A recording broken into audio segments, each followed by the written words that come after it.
What's up, everybody? This is Dan Physics from Ex Machina Soundworks here in Brooklyn, New York, and today we're here with Mike Tierney of Shiny Things Studios, Brooklyn. How you doing, Mike? I'm great. How about you, Dan? Can't complain, can't complain. We were talking offline, the smoke in the Yeah, air. so, the Blade you Runner post a lot, yeah, airs. Blade Runner, post-apocalyptic, love it. So, yeah, I'm really glad you're able to do this. This is going to be fun. Looking forward to hearing about a couple of projects that you've been working on. So, guess we'll get straight into it, huh? Yeah, Cool. So I guess we'll start off. Could you share a little bit about your background and how you got into music production? yeah, of course.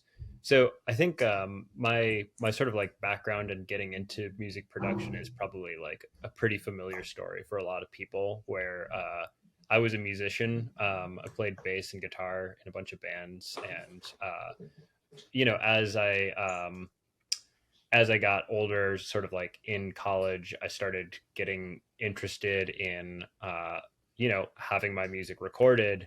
And I was a bit of a control freak and uh, sort of like started to learn to like do the recording stuff myself, mostly for my own projects at the time. And then as I got better at it, then I would be like recording with friends, things like that. And then of course, like one thing leads to another, and you realize that like the like recording and production path is more in line with my interests and like where I wanted to go with things. And yeah, and now I'm like not a great musician, but I'm definitely definitely doing all right at recording and production. Right. I feel like I was telling a friend of mine yesterday. It's like the funny thing. It's like I can go to a piano and I can write on piano, or I could pick up guitar and I could write on guitar. But I stopped practicing either of those instruments when I discovered MIDI. So I'm Oh like, my god, oh, I could no. program those. I write on those Yeah, instruments, but it don't yeah. ask me to play Yeah, anything. anytime that I'm like recording myself, like if I'm playing on an artist record, which isn't that uncommon, if it's just like if I like know that I can play a part, then I'm happy to lay it down. uh Mhm. I'll just do like one or two takes and be like, okay, I'm gonna be able to edit this faster than I am gonna be able to get a good take of it. So I'll just do like one awful, just terrible take and just be like, give me 5 minutes and like put it together and sounds fine. Technology, right? Yeah, whereas like the other way around, like if someone else was recording, I'd be like, yeah, let's do a couple more takes and get like a Right. good feel for it. Like not me. Likewise for keyboards, like Yeah. I've never played in a synthesizer part. Right. It's funny because I sit there and learn like songs. Sometimes I was like, oh, I'll learn how to play that song, and then it's the same thing. Like it's almost as if I'm like, I actually bought a metronome recently just because I realized how bad I am at like keeping time because I just don't practice. Yeah, yeah. So, well, let's see. So what were some of your early influences in music? Let's see. I mean, I guess like when I was like really young, my dad is a contractor, and I just remember like always driving around in his truck and like listening to classic rock radio.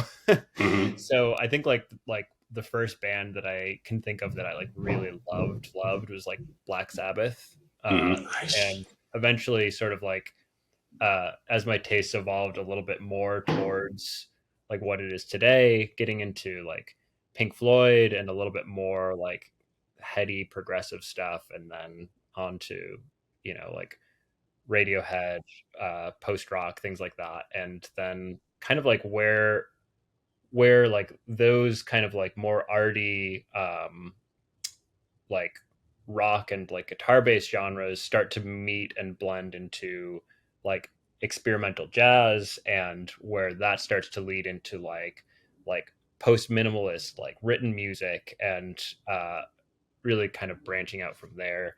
uh I think like it's really easy to see the sort of like gateway drug type thing with like a King Crimson or something like that going into like something more out there and more experimental, which is now kind of like a world that I live in a lot more, is like both with like listening and influence, and like the work that I do is like a lot of like experimental music, whether that's with like electronics or with ambience or atonal, whatever, very wide ranging, I guess. Yeah. That leads to the next question. And how would you describe your approach or philosophy to music or music production? Yeah. So I also work on a lot of genres. So I think that one's a little bit genre dependent, but Hmm. to some extent, like less genre dependent than some people might like to think. Like I do a lot of work in this sort of like contemporary classical and experimental and like modern written music world, and a lot of people want to believe that there's like some level of like purism to that and some level of like fidelity to performance and those types of things. And a lot of my philosophy is that like I think like recorded music really has the ability to be better than live music, like in some respects, like you may have messed up if it's not, Hmm. like you can craft something that is like more perfect than anyone could ever play it. So why don't you? And so Hmm. a lot of the time I lean into sort of like perfectionism in those worlds, and kind of like hyper realism, and actually like a lot more mixed processing than a lot of people would want to believe. I've had people like ask me about some recordings that I made, and they're like, "Oh my god, it's like this like beautiful crisp high end, and like it sounds so natural and real." And I'm like, "Oh yeah, I've got like a bunch of saturation on the violins on this Right. project." So a lot of it is like trying to capture something that is like better than real in Hmm. like the acoustic music sense. Got it. When I'm like producing something a little bit more like pop oriented or like indie oriented, or uh more along the lines of like what is already going to sound really processed, uh I tend to like to take that a bit further. Like a lot of my favorite sounding albums are like extremely extremely over processed. And again, I think to me that's like if you can get away with something like that and it still sounds good and dynamic, Hmm. then that's like one of the things that is kind of like magic about like uh those types of records. So like a quick plug, like the one uh kind of like band situation that I'm still a part of is like an experimental hyperpop group. And you get to do whatever you want, all bets are Right. off. And so yeah. Cool. Well, I guess, could you explain how, Ex Machina loudspeakers have impacted your work? Do they provide any like, unique benefits that other speakers don't? Yeah, so two-part question. I'm going to start with the first part. Okay. Yeah. I think like as a mix engineer, like philosophically, I really believe in using like reference mixes and having some sort of like basis in like reality, or basis in like the canon of recorded music that you should be able to use as like an anchor. Like if you're mixing for a few hours, you should be able to check something and listen back to that. Unfortunately for me, a lot of the music that I work on, there's not an easy equivalent that has already been done. Like if I'm recording a a project that I'm like finishing up now is like an electronic experimental opera, and there's not like a good mix reference for that. And so for me, I have to rely more on making sure that I have like a system that I know extremely well and that I can trust. And like after a few hours of mixing, you still need to like take an ear break and like maybe reset. But uh, while I'd love to always have like a good mix reference, I don't always. And so one of the things that drew me towards Ex Machina is that when I first listened to them, with like, you know, a big long list of my favorite mix references of just like all sorts of genres, just across the board. Just like, I like the way this recording sounds. Let me listen to it on the Ex Machinas. Uh, it kind of just sounded the way I wanted and expected it to sound. That's going to be like very personal preference, obviously, but for me personally, it was just like very easy to feel like it's kind of like naturally giving me what I would have wanted from a speaker. Uh, Kind of like top to bottom, very like clear low end, crisp high end, and nothing sort of like poking out in the middle. Was kind of like what made me want those more than any of the other monitor brands that I tried that day. Was just the way I felt like at ease listening to them. So I guess Pause for a second. yeah, Can I talk about other speaker brands? yeah, yeah, I don't Okay, care. like so if I say something about ATCs or something. Yeah, Okay, yeah. okay, cool. Uh, Anyways, unpause. What was the other question So again? do they provide any unique benefits that other speakers don't? Oh yeah. Good, good. Um, for me, when I was auditioning speakers that I was going to get for the studio, one of the other major selling points that Ex Machina had for me was that uh, they feel like they bridge the gap between near field and midfield monitors in a way that no other monitor that I tried was able to do. So for the longest time, I would be, you know, working out of other studios in the city. I'm in Brooklyn, so you know, I'd be working at Bunker or Studio G or you know, wherever else. And a lot of these studios have, you know, good sounding midfield monitors that Hmm. just never felt like they had like a very precise stereo image, and they would work fine for me for tracking because you know, they were full range, they had like that big like studio sound. And so in my head I always thought there was kind of like a trade-off where like near field monitors, you get that like transient accuracy, you get like a much faster attack, and you get much more precise stereo imaging, but you don't get that kind of like big sound, that like really full range, top to bottom, like like frequency really well represented.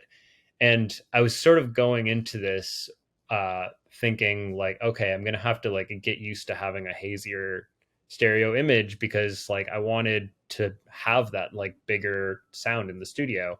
And so I was looking at all these other midfield monitors, and to me like the Ex Machinas give you like, you know, as wide a range as any other speaker, maybe wider in a lot of cases, and uh, have, you know, they have this sort of like the like transient sensitivity and the stereo imaging that you would expect from like an NS10 or something, like another like unported speaker that's really small. And like the biggest benefits of NS10s to me is that they, since they're unported, they just have that like really like razor accuracy with the transients and like the time domain and the stereo imaging that you might not get with like, you know, your main pair of ATCs or something.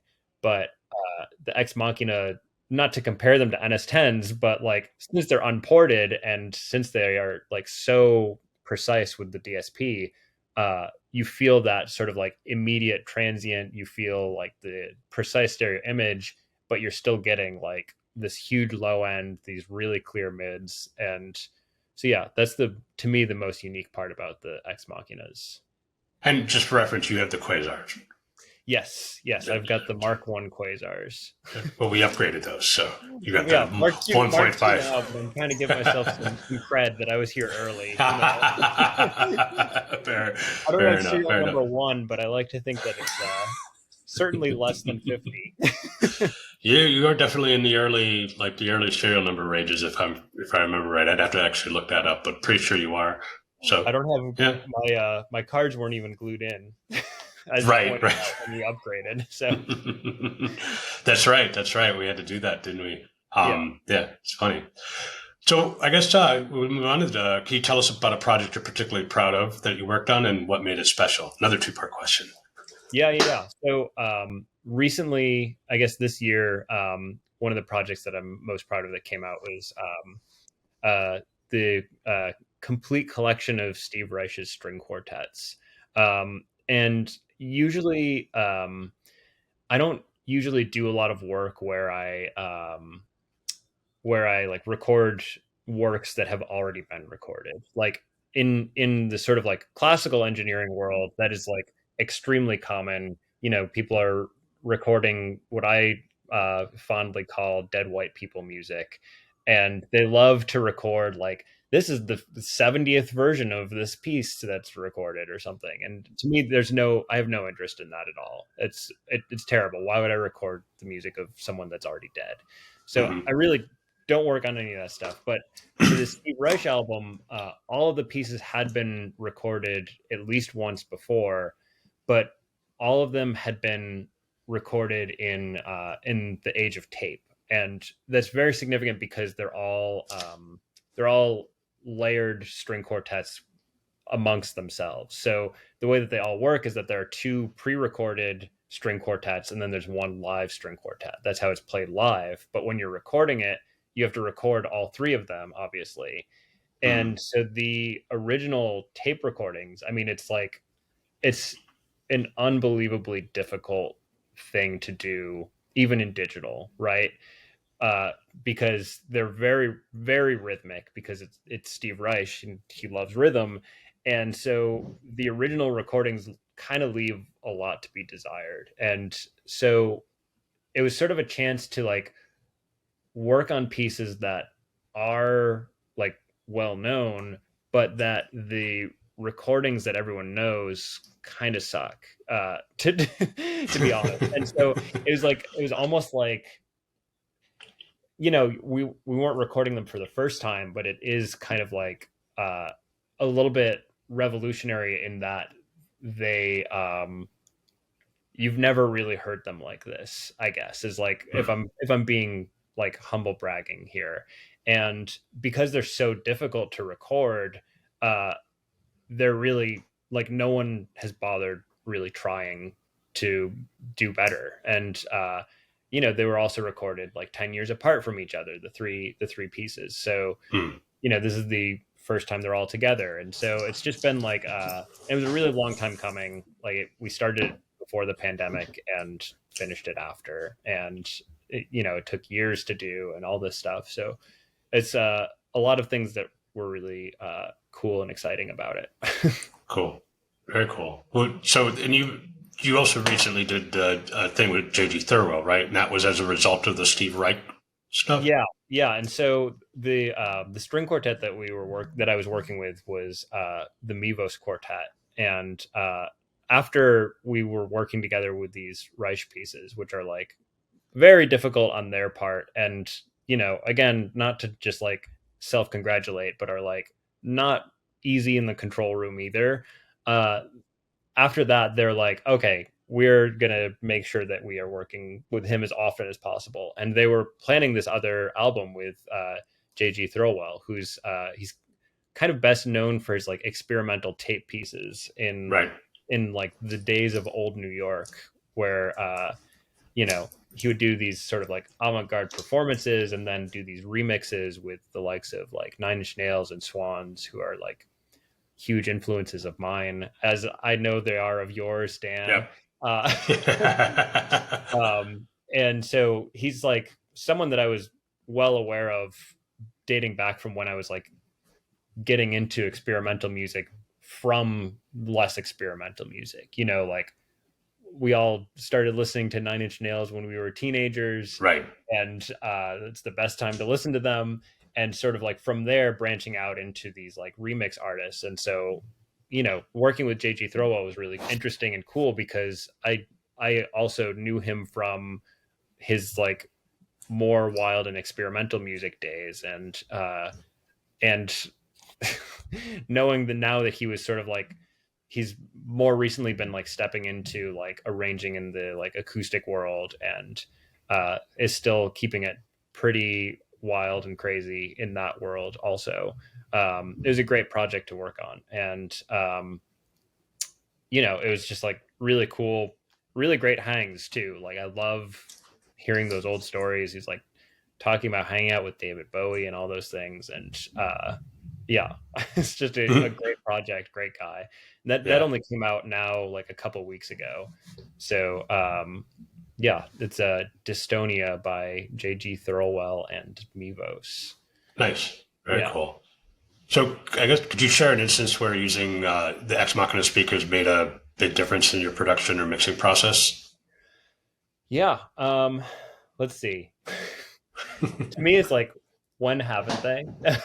Okay. um, there's like some extent where they're the only monitors that I have. Like a lot of people like to be like, multi-monitor setups, but for me, as I mentioned earlier, like I really want to have like a single system that I know super well and that I really just like trust as much as possible. And for me, that means basically never switching. I also like basically never I never really work on headphones. Mhm.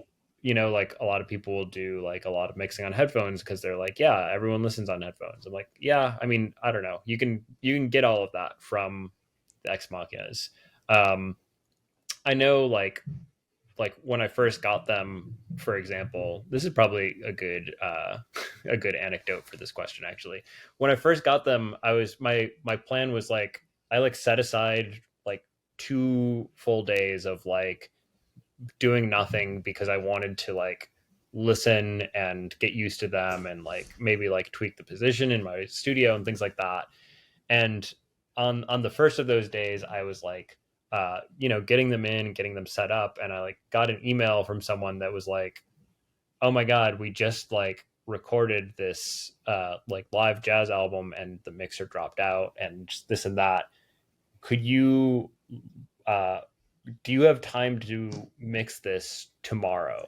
I was like, I mean, technically, yeah, I do actually, weirdly, Right, because right. usually I'm like booked way in advance, but I was like, I did actually set aside this Hmm, time. And so got it. I on the like first full day that I had the Ex Machinas, I mixed an entire album's worth of jazz. I mean, again, like live jazz, much easier than like doing a full album of pop music. But you know, cover to cover, it was like over an hour of music, and I got no revision notes.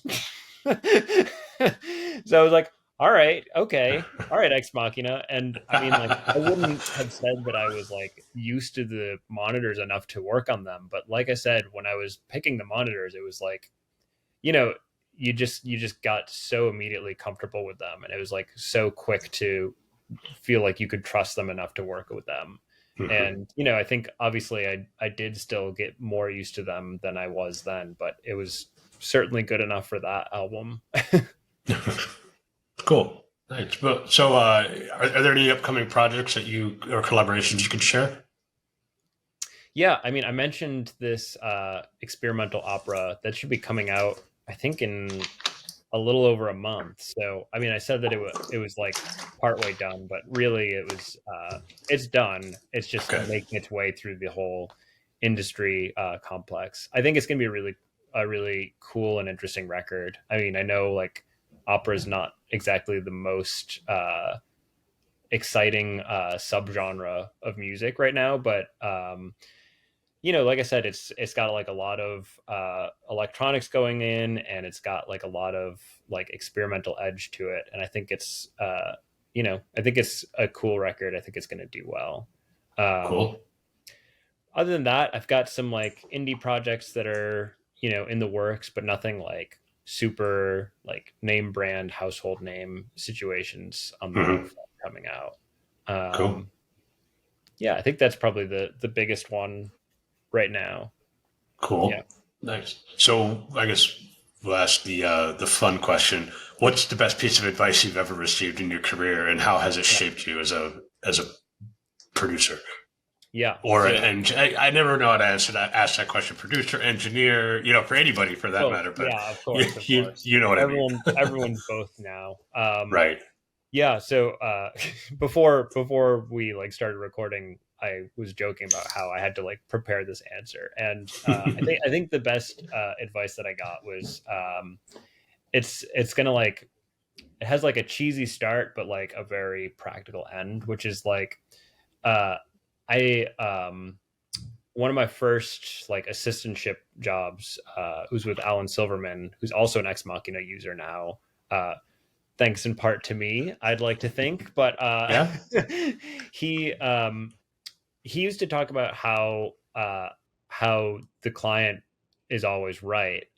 And at first you think like, yeah, obviously, they're writing your check, you have to like listen to them. And but he meant it in a way that was uh more like fundamental and actually like trusting and believing, rather than like, I have to do this dumb thing this client wants because otherwise I'm not going to get paid. His impression is that like a good artist may not have like the language or the like technicality to be able to like explain everything exactly as you might want, but they usually have the sort of like vision and the idea of their own music in a way that if you explore what they are asking for, you will probably also realize that they were right about something. And so, to me, it was like a big lesson in sort of like, not like not being a dick in the studio. Like there's so many engineers and producers that are like, well, I've been doing this for 15 years and I Yeah. think the Yeah. bass sounds better here. And it's like, you know, if you can't see their vision yet, then you should still trust that in like 20 minutes after you've like gone down this rabbit hole, maybe you will see it. And maybe they like didn't explain it in the way that you like expected it to mean. Like maybe they're like, oh, like the vocal needs to come out more here and like the bass is getting in the way. And maybe you realize that like as you start going down this approach, it's really that like the instrumental arrangement is like crowding the vocal, and like maybe it's like an EQ thing or something like that, where like they might not have said exactly like the approach that you should take, but you might like come to realize like, oh yeah, I see what they mean. Like this could have like come out a little bit better in this respect. And so, Got it. Yeah. yeah, just really trusting, like if the client is a good artist, like trusting that they have like a good vision for the direction that things should be going. To me, I think is like it's like it's so obvious, but so fundamental, I think, to Sure. working with people and for people. Right. Yeah, no, it makes a lot of sense. I mean, it's kind of important. I was mentioning to in another interview, we were talking about this question specifically, and he said something, and it reminded me of something that I had heard as sort of like one of those great tidbits of advice, and it sort of, and also apropos in the music industry. But you Yeah. have two ears and one mouth, and they should be used in as much frequency. Yeah. So it's kind of like just listen to what somebody's saying, and like really, Yeah. yeah, that's really good advice. So, Yeah. um, Absolutely. so where can people find out more about you? Like on social media, website, Yeah. Yeah. So I'm like not the best smoke with social signals. media, smoke signals. Usually I'm like at Mike Tierney Music. That's Mhm. Mike, Mike Tierney, Tierney music. We all know that. So that's me on Instagram. I'm not on Twitter for, I don't know, hopefully obvious reasons these days. And yeah, the website is miketierneymusic.com. And Cool. yeah, I'm not like the best at social media, but I'm there. Yeah. I'm hanging out. Nice. I mean, Well, it's but for you're on your anyone, okay. anything. Yeah. Well, on your website, they can find out more about your work and everything as well. So Yeah, yeah. I do keep the website like recent works pretty up to date. So, you can explore a lot of the projects that I've worked on there. awesome. Yeah. Awesome. Well, I want to thank you a lot. This has been fun today, and really appreciate your time. Yeah, So, absolutely. Thanks, Dan. cool. Nick, thank you, Mike. We'll talk soon. All right. Talk to you Cool. soon. Cheers.